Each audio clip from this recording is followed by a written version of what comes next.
Menanggapi permasalahan yang dihadapi oleh Hasyim Asyari saat ini seperti apa sebagai seorang praktisi hukum, Bang? Hasyim Asyari ini kan melakukan apa yang disebut sebagai tindak pidana asusila. Ya, itu kalau kita pakai undang-undang tentang asusila, undang-undang nomor 12 tahun 2022. Tapi ini tindak pidana asusila ini sifatnya delik aduan.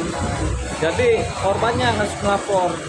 Memang ini tindak pidana, tapi tanpa ada laporan dari korban ini nggak bisa diproses. Jadi dianggap bukan tidak terjadi tidak pidana karena kan buktinya ada dari si korban.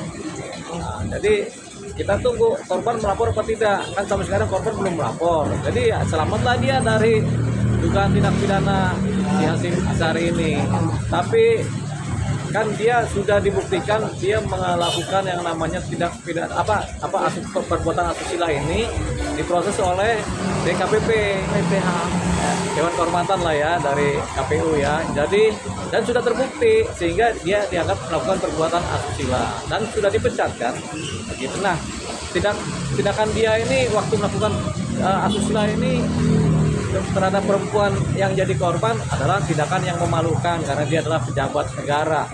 Pejabat negara mewakili institusi negara yang independen, sehingga kalau ini menjadi besar yang malu adalah negara begitu.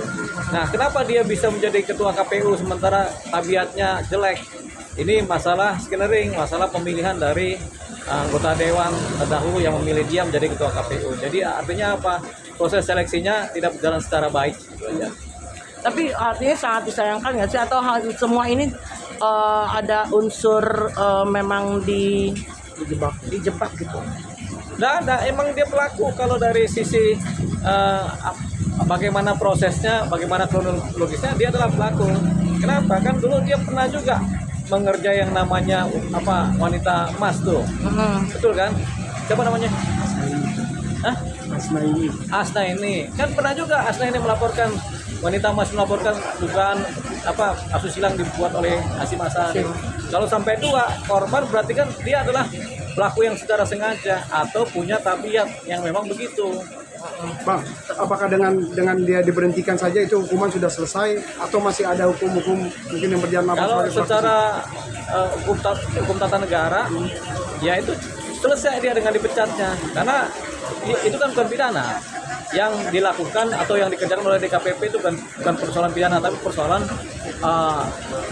tata krama jabatan begitu. Jadi cacat moral namanya kan. Nah, tapi kalau tidak pidana ada juga, tapi harus dilaporkan oleh si korban, yaitu si perempuan tadi yang menjadi korban. Dia melaporkan bukan tindak pidana. Tindak pidana apa? Tindak pidana asusila, pelecehan seksual namanya kan, kekerasan seksual. Tapi soal dana yang dipakai itu yang dianggap bahwa itu bukan dana pribadi gimana, Pak? Nah, kita lihat itu ditelusuri apakah dana pribadi, apakah dana dari negara. Kalau dana dari negara namanya dia penyelewengan atau penyimpangan kewenangan, bisa disebut sebagai korupsi. Gitu. Artinya seharusnya seperti apa sikap dari pemerintah sendiri? Ya, pemerintah sudah tepat memecat dia. Artinya bukan pemerintah, tapi DKPP sudah tepat memecat dia. Sudah tepat. Nah, kalau dia ada persoalan korupsi, ya nanti diserahkan kepada KPK. Cuman kan KPK kan angkanya belum masuk. KPK paling rendah di 400 juta. Nah, ini kan seperti penyalahgunaan uang anggaran aja kan dipakai kan. Kita juga belum tahu apakah itu uang pribadi atau uang negara yang dipakai. Itu nanti dilihat. Tapi yang jelas masih ada persoalan pidana berikutnya, yaitu tindak pidana asusila tadi. Cuman ya karena delik aduan ya harus si korban yang melaporkan ya, Bang. Kalau korban nggak melapor ya nggak bakal jadi. Berarti aman-aman aja yang dia. Aman-aman aja. Cuman kan namanya langsung kotor. Namanya langsung kotor, cacat. Oke.